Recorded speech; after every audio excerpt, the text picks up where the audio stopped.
UK dream place for everyone, but क्या आज भी उतनी ही ड्रीमी है और अफोर्डेबल है और उतनी ही अट्रैक्टिव है? Let's discuss. सो मैं 5 साल पहले यूके में आया था और टू बी ऑनेस्ट अब सिनेरियो बहुत चेंज हो चुका है। चीज़ें बहुत ज़्यादा एक्सपेंसिव हो चुकी हैं, डे टू डे लाइफ की चीज़ें भी बहुत ज़्यादा एक्सपेंसिव हैं।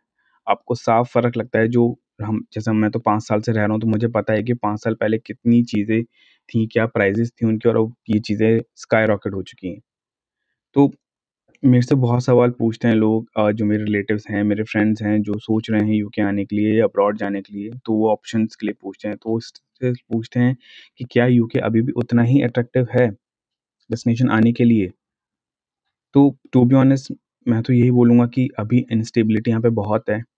जो गवर्नमेंट्स हैं वो ऐसे-ऐसे रूल लेके आ रही हैं, जो ऐसे-ऐसे रूल प्रपोज़ कर रही हैं व्हाइट पेपर पे कि जो आना चाह रहे हैं उनके लिए बहुत ज़्यादा डिफ़िकल्ट है और जो ऑलरेडी रह रहे हैं उनके लिए भी और ज़्यादा डिफ़िकल्ट है। क्योंकि जो नहीं आए वो तो डिसीज़न बना सकते हैं, कहीं और भी जा सकते हैं, वो किसी और कंट्री में जा सकते हैं जो बेटर ऑप्शन है।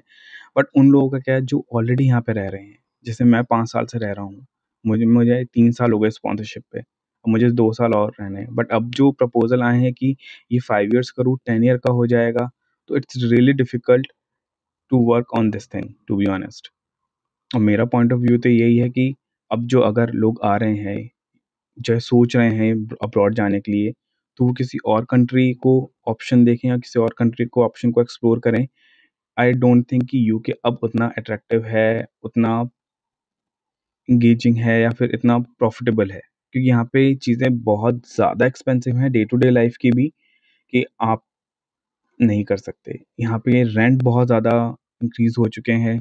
यहाँ पे ग्रोसरीज़ बहुत ज़्यादा एक्सपेंसिव हैं। तो अगर आप पार्ट टाइम वर्क करेंगे तो भी आपके लिए सिर्फ़ ऐसा रहेगा कि आप कहीं घूम नहीं सकते, कहीं बाहर नहीं जा सकते, क्योंकि जो रोड ट्रांसपोर्ट है, जो पब्लिक ट्रांसपोर्ट है वो बहुत एक्सपेंसिव है।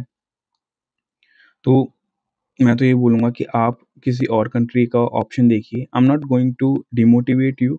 If you still want to come to UK, you can text me, message me, and I'll going to help you that how you can complete the process. But if you thinking for multiple options, just don't take UK as a priority. Take Germany or other countries as a priority. Netherlands is also a good option. वहाँ पे इतनी ज़्यादा instability नहीं है as compared to UK. सो आप वो options भी choose कीजिए या रिसर्च कीजिए उसके बारे में। बाकी अगर आपको यूके से रिलेटेड कोई भी हेल्प चाहिए तो आप मुझे डीएम कर सकते हैं, मुझे मैसेज कर सकते हैं और मैं आपकी डेफिनेटली हेल्प करूँगा। Thank you. See you in the next video.